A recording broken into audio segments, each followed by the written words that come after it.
ఇక్కడ మన ఎంపీ గారు నీతి సూత్రాలు చెప్తాండు నిన్న కూర్చొని. పసుపు బోర్డు సాధించే తెలివి లేదు ఈయన గారికి, కానీ బాగా మాటలు మాట్లాడుతున్నారు. మేము పోయినాం, తీసుకొచ్చినాం, చాలా మంది ముఖ్యమంత్రుల దగ్గర లెటర్లు తీసుకొచ్చి ఇచ్చినాం. మీకు ఒక్క మాట చెప్పాలన్న, పసుపు రైతులు వచ్చిపోయారు కాబట్టి. పసుపు బోర్డు లాగానే అనేక బోర్డుల కోసం పోరాటం జరిగింది. అది పొగాకు బోర్డు, టీ బోర్డు, అవన్నేమో పార్లమెంట్లో పెట్టి చట్టం చేసింది.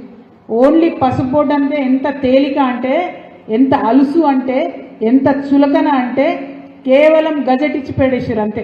పార్లమెంట్లో పెట్టలేదు, పాస్ చేయలేదు. అందుకే మొన్న బడ్జెట్లో పసుపు బోర్డుకు ₹1 కూడా ఇవ్వలేదు. ఇచ్చే అవకాశమే ఉండదు, ఎందుకంటే చట్టబద్ధత లేదు పసుపు బోర్డుకి. నేను అరవింద్ గారికి చెప్తా ఉన్నా, నువ్వు ప్రెస్ మీట్లో కూర్చొని పిచ్చి మాటలు మాట్లాడు కాదు. నిజంగా నువ్వు ఇందూరు బిడ్డవైతే, నిజంగా నీకు దమ్ము ధైర్యం ఉంటే చట్టబద్ధత తీసుకురా పసుపు బోర్డుకి.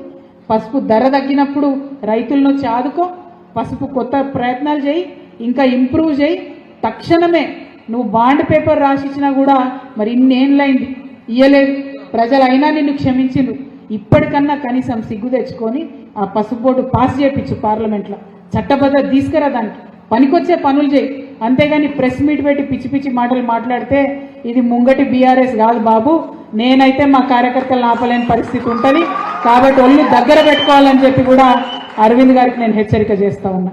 ఎందుకంటే వాళ్ళు తీసుకురారు, అధికారంలో వాళ్ళే ఉన్నారు. తేవచ్చు కదా, ₹1 తేవచ్చు కదా, తెచ్చిండ్రా? మొన్న బడ్జెట్లో కనీసం తెలంగాణ ఊసన్న ఉన్నదా, పేరన్న ఎత్తిండ్రా? మరి అట్లాంటప్పుడు ఒక్కసారి తెలంగాణ ప్రజలు కూడా దయచేసి ఆలోచన చేసుకోవాలి. ఈ బీజేపీ మనకు అవసరమా, ఈ కాంగ్రెస్ మనకు అవసరమా, లేకపోతే కష్టమైన నష్టమైన మనతోనే ఉండే ఈ గులాబీ కండువ మనకు అవసరమా? ప్రజలు దయచేసి ఆలోచన చేయవలసిందిగా నేను కోరుతా ఉన్నా.